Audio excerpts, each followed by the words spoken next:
सभी को प्रणाम, अनंत अनंत आभार। आज के स्वाध्याय में आप सभी का हृदय से स्वागत है। परम पूज्य गुरुदेव, परम वंदनीय माता जी, माँ आनंदमयी को हृदय में धारण करते हुए आइए आज का स्वाध्याय आरंभ करते हैं। डे 42 शीर्षक है प्रतिनिधि। एक नगर में एक सेठ का निवास था। उनकी धन दौलत की सीमा नहीं थी। उस नगर में इतना बड़ा सेठ और कोई नहीं था। सेठ के घर एक दिन एक सन्यासी आए। सौम्य सुदर्शन चेहरा। सेठ जी से भेंट होते ही सन्यासी कहते हैं, सेठ जी, आज मैं भीख मांगने के लिए आपके पास आया हूँ। आशा करता हूँ यहाँ से मैं निराश नहीं जाऊँगा। सन्यासी का सुंदर चेहरा देखकर सेठ काफ़ी प्रभावित हुआ। सन्यासी की बात सुनकर उसने अपने खजांची से कहा, अरे सुनो, इनको 5 रुपए दे दो। मालिक के आदेशानुसार खजांची ने 5 रुपए का सिक्का उठाकर जैसे ही सन्यासी की ओर बढ़ाया, सन्यासी बोल उठे, सेठ जी, इस धन से मैं क्या करूँगा? आप तो जानते ही हैं कि यह अर्थ ही सब अनर्थों का मूल है। सन्यासी की बात सुनकर सेठ जी सोचते हैं, शायद इतने से इनकी संतुष्टि नहीं हुई, अतएव यह ऐसी बातें कर रहे हैं। वह पुनः अपने खजांची को आदेश देते हैं सन्यासी को 10 रुपए देने के लिए। स्वामी के आदेशानुसार सन्यासी की ओर 10 का सिक्का बढ़ाते हुए वह पुनः कहते हैं, सेठ जी, मैं तो कह रहा हूँ धन की जरूरत मुझे नहीं है। अर्थ ही सब अनर्थों का मूल है। मैं आपसे भिक्षा मांगता हूँ। यह सुनकर सेठ जी कहते हैं, आपको धन नहीं चाहिए तो क्या चाहिए आपको? कहिए महानुभाव। सेठ जी की बात सुनकर सन्यासी बोलते हैं, सेठ जी, मेरी भिक्षा यह है कि आप प्रतिदिन रात को 10 मिनट का समय भगवान का नाम लेने में दीजिए। अर्थात प्रतिदिन रात को 24 घंटे में से कम 10 मिनट आपको भगवान का नाम लेना ही पड़ेगा। कहिए, आपने यह मुझे भिक्षा दे दी ना? इतना कहकर सन्यासी जिज्ञासु नेत्रों से सेठ जी की ओर देखने लगे। इधर सेठ जी कोई जवाब नहीं दे पा रहे थे। वह सोच रहे थे, भगवान का नाम लेने के लिए उनके पास समय कहाँ है? इतनी विशाल संपत्ति को संभालने का ही समय उनको नहीं मिलता। अब यह नाम लेने का समय नहीं है उनके पास। यह तो सब तरह से असंभव है। सन्यासी अपने जिज्ञासु नेत्रों की अपलक दृष्टि सेठ जी के प्रति लगाए रखते हैं। अतएव सेठ जी को यह कहना ही पड़ता है, नहीं, यह असंभव है मेरे लिए, समय का अभाव है। इधर सन्यासी महाराज को कहाँ छोड़ने वाले थे? वह तो बार बार सेठ जी से अपनी भिक्षा का आवेदन करते चले जा रहे थे। इधर सेठ बार बार अपनी नकारात्मक असहमति प्रकट करने में लगे थे। आखिर सेठ की दृष्टि में सन्यासी की यह अनुचित भिक्षा का प्रस्ताव असहनीय हो गया।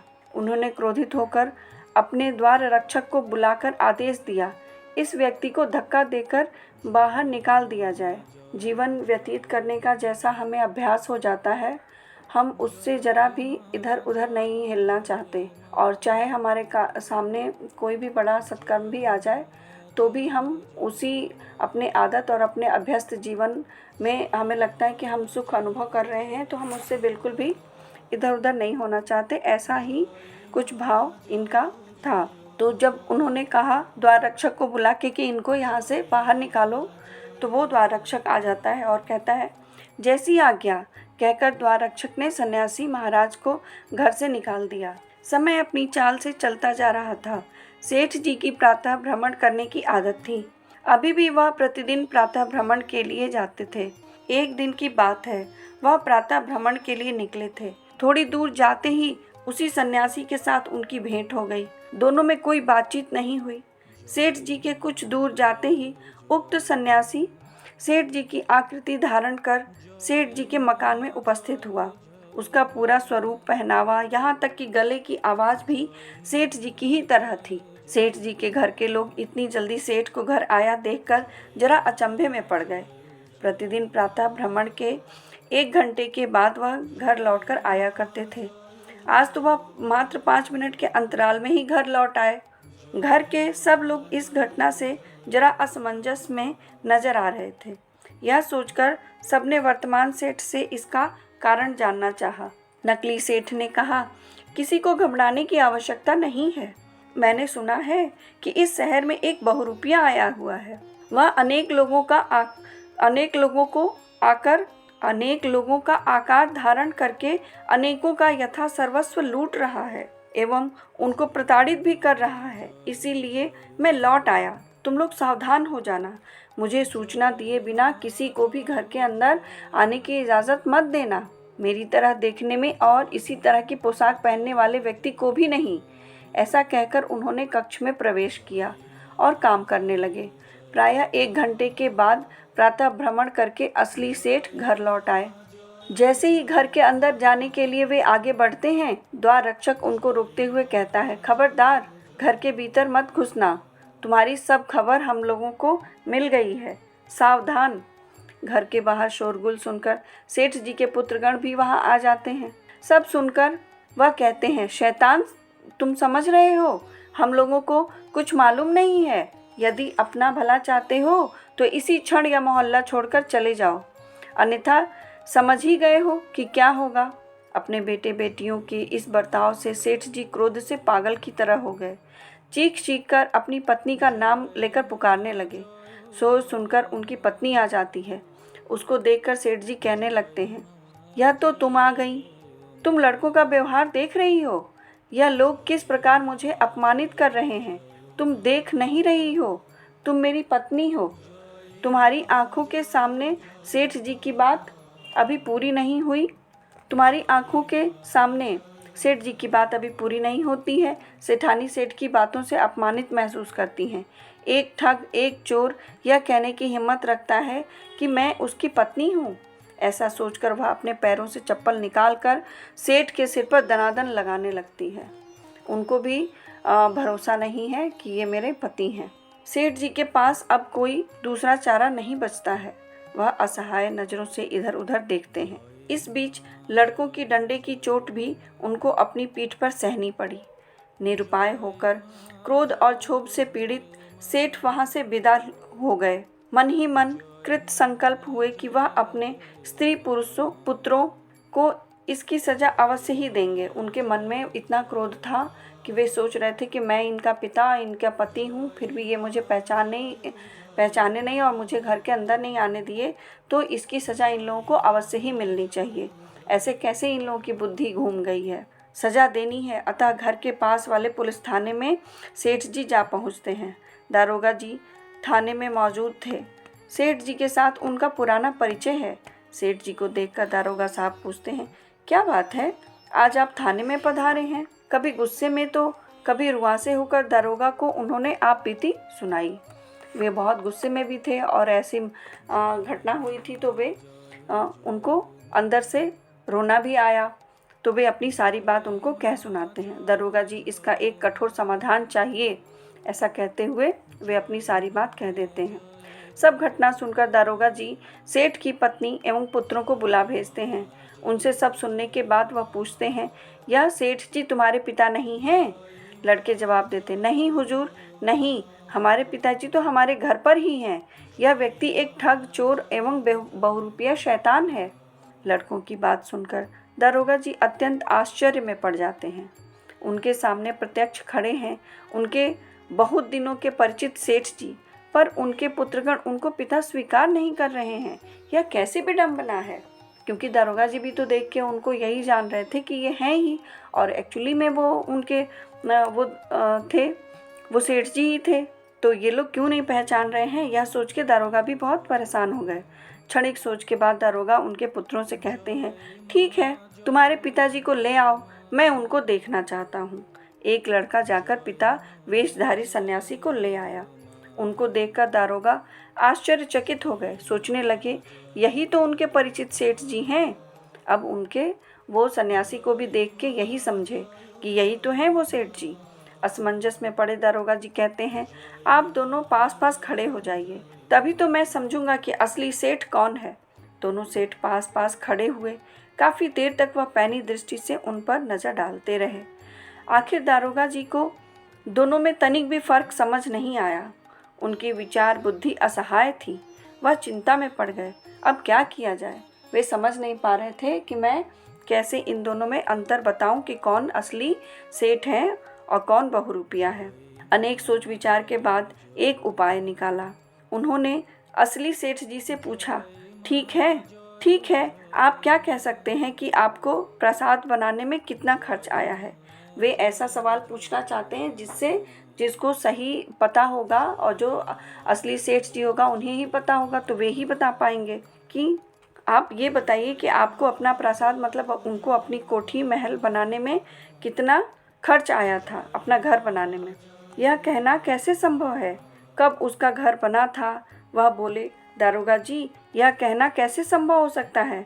हाँ, मेरे खजांची से उसके पास उसका पूरा हिसाब किताब रखा हुआ है, उसको पूछने से पता लगेगा। अब सेठ जी कहते हैं कि यह अभी तुरंत कैसे बताना संभव होगा। हाँ, इसका ब्यौरा मैं दे सकता हूँ आपको, इसका विवरण मैं आपको अपने खजांची के माध्यम से दे सकता हूँ, यह कहते हैं सेठ जी। अब दारोगा जी सन्यासी सेठ जी को भी यही प्रश्न करते हैं। प्रश्न सुनते ही उन्होंने प्रासाद निर्माण के पूरे व्यय का ब्यौरा, रुपए पैसे पाई पाई बता दी। खजांची से पूछने पर पता लगा सन्यासी सेठ जी जो कह रहे हैं वह पाई पाई तक ठीक है, बिल्कुल वे सही कह रहे हैं। अब तो सन्यासी पे ही विश्वास होगा कि यही असली सेठ होंगे। आइए देखें आगे क्या हुआ। सन्यासी जन योग बल से सभी जान सकते हैं, अतः उनको हिसाब जानने में कोई असुविधा नहीं हुई। उनकी बात सुनकर दरोगा बाबू को यह समझने में देर नहीं लगी कि यह नकली बहुरूपी सेठ जी असली सेठ हैं और असली सेठ जी पाखंडी ठग शैतान हैं। साथ ही साथ उन्होंने आदेश दिया, असली सेठ जी को 100 कोड़े लगाए जाएं एवं जूते लगाते हुए धक्का देकर उनको रास्ते पर निकाल दिया जाए। दारोगा के आदेश का पुलिस ने यथावत पालन किया। बेचारे सेठ जी कहाँ तो अपनी पत्नी और पुत्रों के लिए कठोर दंड की व्यवस्था करने आए थे और कहाँ अपने ही को कठोर दंड से दंडित होकर विदा लेनी पड़ी उन्हें। वे बहुत दुखी हो गए कि मैं अपनी बात प्रमाणित भी करना चाहता था और यह बताना चाहता था कि इन लोगों ने मेरे साथ गलत किया, परंतु उनको ही दंडित होना पड़ गया। दिन बीत रहे थे। आज सेठ जी सब खो चुके थे, खाने तथा पहनने के भी लाले पड़े थे। आज वह रास्ते रास्ते पर भिखारी के वेश में घूम रहे हैं। इस तरह घूमते घूमते वह एक जंगल किनारे पहुंचते हैं। वहां एक आश्रम था। सेठ जी देखते हैं कि अनेक साधु सन्यासी वहां ध्यान में बैठे हैं। वह अत्यंत रमणीय स्थल प्रतीत हो रहा था। शांति वहां की देवी थी। पेड़ों पर फूल खिले हुए थे। फूलों की सुगंध इठलाती हुई हवा के झोंके के साथ वायुमंडल में फैल रही थी। इधर उधर हिरण घूम रहे थे। सेठ जी की दोनों आंखों में मानो नशा सा छा गया हो। चारों ओर नजर घुमाते घुमाते अचानक उन्होंने देखा, ध्यानस्थ सन्यासियों की मंडली में उनके परिचित वह सन्यासी भी ध्यान लगाकर बैठे हैं। उक्त सन्यासी को देखते ही उनके दिल में मानो दुनिया का दुख रोने के रूप में उमड़ पड़ा। वह बालक की भांति फपक फपक कर रो पड़े। आंखों से आंसुओं की धार बह चली। वह उनसे मिले तो वे अपना सारा दुख उनको देखकर बताने लगे। उनके रोने की आवाज से सन्यासियों का ध्यान टूटा। परिचित वह सन्यासी आसन त्याग करके उनके पास आते हैं। सेठ जी अब अपने को रोक नहीं सके। वह रोते रोते सन्यासी के पैरों से लिपट जाते हैं और कहने लगे, आप मुझे क्षमा कर दीजिए। सन्यासी को पहले ही देखते तो वो मन ही मन जो रोने लगे थे फपक फपक कर, तो वे उस समय अपने मन की दशा सूक्ष्म रूप से तो कह ही दिए, और फिर जब सामने गए और सन्यासी जब उनके पास आते हैं तब वे अपनी बात फिर कहते हैं, आप मुझे क्षमा करें, आपकी बात मैंने नहीं मानी, आपके साथ अनेक दुर्व्यवहार किया, आप मुझे क्षमा कर दीजिए। देखिए, आज मैं अपना सब कुछ खो दिया है। आज मैंने अपना सब कुछ खो दिया है, धन दौलत, पत्नी, बच्चे, घर, प्रासाद, सब कुछ। मैं आज रास्ते का भिखारी हूँ। शायद आपके साथ किया गया दुर्व्यवहार ही इन सब का कारण है। भगवान का नाम लेने की भिक्षा आपने मांगी थी, पर मैंने स्वीकार नहीं की। आज ईश्वर ने मुझे उसी की सजा दी है। जो गया सो जाए। अब मैं आपके श्री चरणों का दास होकर आपके चरणों में ही पड़ा रहूँगा। आप मेरे ऊपर कृपा कीजिए, दया कीजिए। जब तक हमारे जीवन में सब कुछ हमारे अनुकूल होता है, तब तक हमें लगता है कि हम बिल्कुल सही रास्ते पे हैं, सब कुछ सही चल रहा है। और जो ही हमारे जीवन में प्रतिकूल परिस्थितियाँ आती हैं, तो तब हम समझ पाते हैं कि हमें क्या करना चाहिए, और उस सुख के समय में हमने जो नहीं किया वो हमें अनवरत करते रहना चाहिए।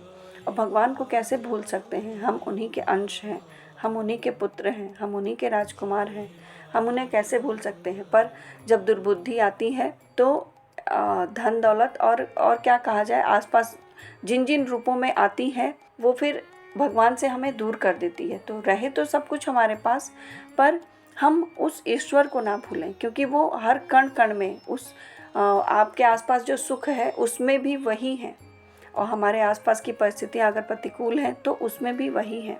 यही हम ध्यान करें और इसको अपने लिए कृपा ही समझें। सन्यासी ने सेठ जी अपने कृत कर्मों के लिए अत्यंत संतप्त एवं वेदना से पीड़ित हैं, अतएव उन्होंने उनको क्षमा कर दिया। वह सेठ जी से कहने लगे, सेठ जी दुख मत कीजिए, भगवान की कृपा से आपका मोह भंग हो गया। उनको अत्यंत मोह था। किससे मोह था? अपने सुख रूपी जो जीवन जी रहे थे, अपने परिवारजनों से, अपने बिजनेस से जो उन्होंने फैला रखा था, उनके पास समय नहीं था, हर चीज़ से उनको मोह था, और मोह में इतने जकड़े हुए थे कि उनको ईश्वर दिख ही नहीं रहा था कि ये जो भी है सब उनकी ही कृपा से है। भगवान ने आपको माफ़ कर दिया है, यह जीवन आपके लिए नहीं है, आप घर लौट जाइए, आपको अब दुख नहीं सताएगा, नियमित ढंग से भगवान का नाम लेना है, उनकी कृपा से आपकी सुख शांति लौट आएगी। एक बात याद रखनी पड़ेगी, वह यह कि आपकी जितनी भी धन दौलत है सब ही भगवान की है, उन्होंने ही आपको सब दिया है, इन सब का मालिक वह ही है, आप नहीं।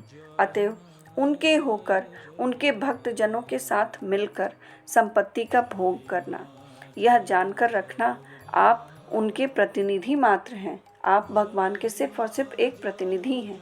यह सन्यासी उनको समझा रहे थे। तो यह हम अपने जीवन में उतारें कि हमारे आसपास जो कुछ भी है और यह जो संसार है सब कुछ उन्हीं का है, हमारा कुछ भी नहीं। यहाँ तक कि हमारी देह, हमारी सांसें, हमारी आवाज़, कुछ भी हमारी नहीं है, सब उन्हीं की है। तो हम उनकी चीज़ उनको ही समर्पित करते भाव से चलते रहें, तब यह जीवन कुछ और ही होगा, जैसा हमारे ईश्वर, जैसा हमारे इष्ट चाहते हैं। सन्यासी का आशीर्वाद लेकर सेठ जी अपने घर लौट आते हैं।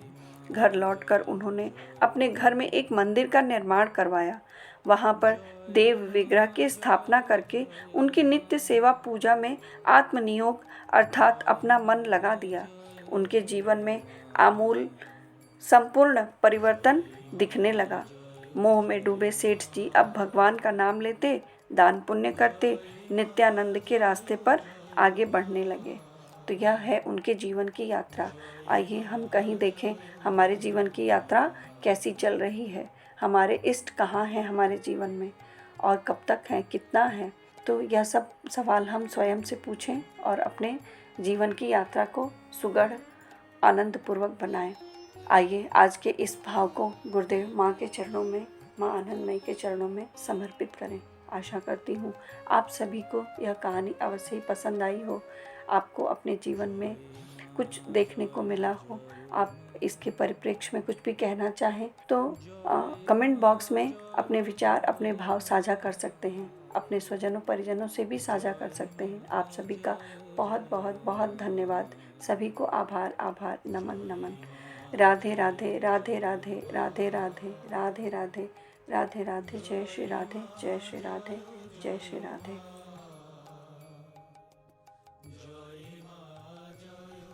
हमारे YouTube चैनल को सब्सक्राइब कीजिए और बेल आइकन पर क्लिक कीजिए ताकि आने वाली सभी वीडियो की नोटिफिकेशन आपको मिलती रहे। आप सभी को बहुत बहुत थैंक यू।